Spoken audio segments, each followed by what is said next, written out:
할렐루야. 9월 25일 목요일 매일 성경 묵상입니다. 오늘 말씀은 역대하 8장 17절에서 9장 12절의 말씀입니다. 일전에 솔로몬의 1,000번째로 말미암아 하나님께서는 솔로몬이 구한 백성을 잘 다스리게 하기 위한 지혜 말고도 일반적인 축복까지 주셨다고 했죠.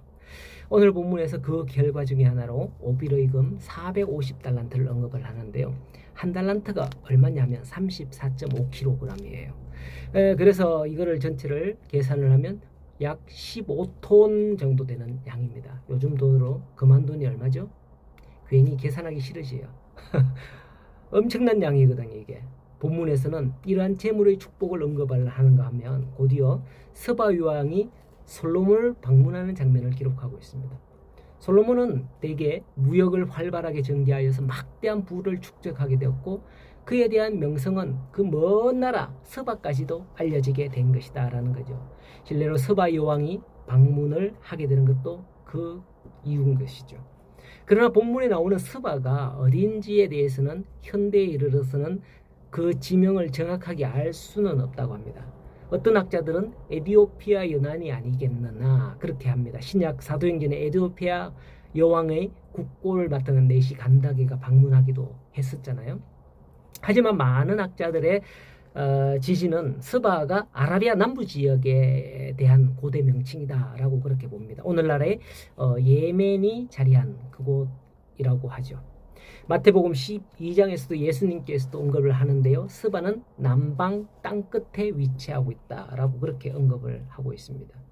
이곳은 많은 학자들은 스바가 이 아라비아 남부 땅 여기라고 그러는데 이곳은 모략, 유향, 보석 이런 고대인들이 부러워하는 그런 각종 진귀한 보물들 이런 것들의 집산지였으며 예로부터 아라비아 상인들, 우리 아라비아 그런 동화나 이런 거 많이 나오잖아요. 상인들. 이런 상인들이 장사를 많이 했기 때문에 그들로 인해서 솔로몬의 명성이 전해졌을 것이다. 이렇게 생각되어집니다. 그래서 오늘날 문학에 아라비아 이곳도 빼놓을 수 없는 곳으로 알려져 있잖아요. 아무튼 중요한 것은 스바의 왕은 솔로몬의 명성을 듣고 먼 길을 마다하지 않고 예루살렘을 방문하였다라는 거예요. 이것은 당시 솔로몬의 지혜의 명성이 얼마나 크고 넓게 퍼졌는지를 보여주는 겁니다. 본문의 어려운 질문으로 솔로몬을 시험하고자 예루살렘을 방문했다 그러는데 그 어려운 질문이 무엇이었는가? 그거는 구체적으로 나오지 않습니다. 아마도 솔로몬을 시험하기 위한 게 아니었나라고 추정되면서 또 자기 나라의 어떤 어려운 문제에 대해서도 또 질문을 하려고 한 게 아니었나 그렇게도 추정될 뿐입니다.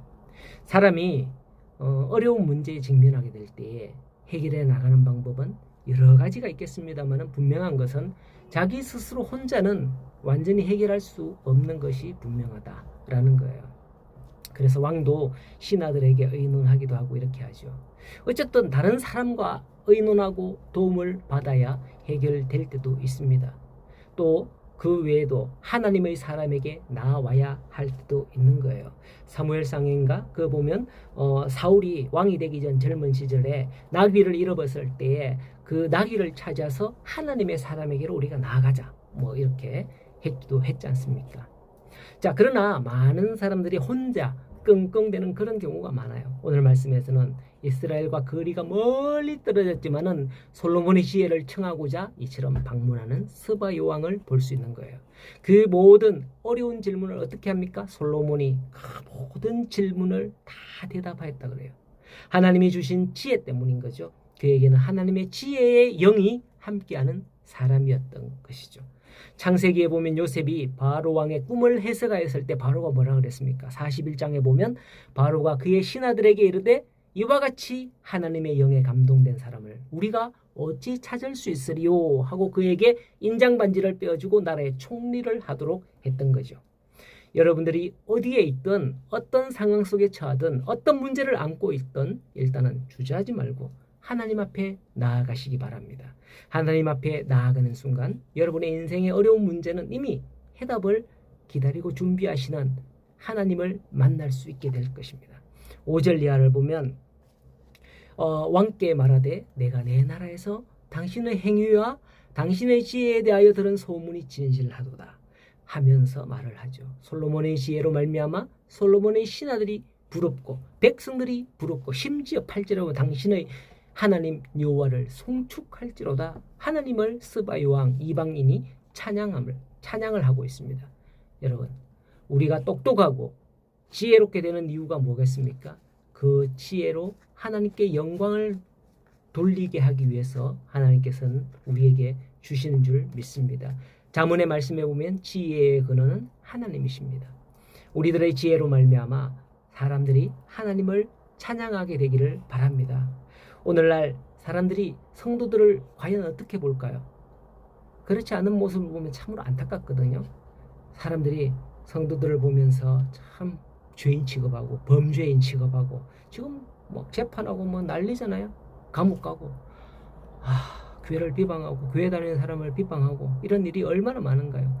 그것은 바로 하나님을 욕되게 하는 거죠. 그러지 말고 오늘도 여러분들이 하나님께 영광을 돌릴 만한 그런 지혜를 가지시기를 노력하면 어떨까요? 오늘 내가 뭘 해서 하나님께 영광을 돌리지, 하나님을 기쁘시게 하지, 이런 생각을 하고 나아가는 그런 하루가 되기를 바랍니다. 그래서 한 가지라도 그것을 통해서 하나님께 영광을 돌린다면 그것이 여러분이 쌓은 하늘나라에 쌓는 상급이 될 줄로 믿습니다. 하나님께서 여러분에게 주시는 그런 마음으로 오늘도 믿음으로 살아가기를 간절히 소원합니다.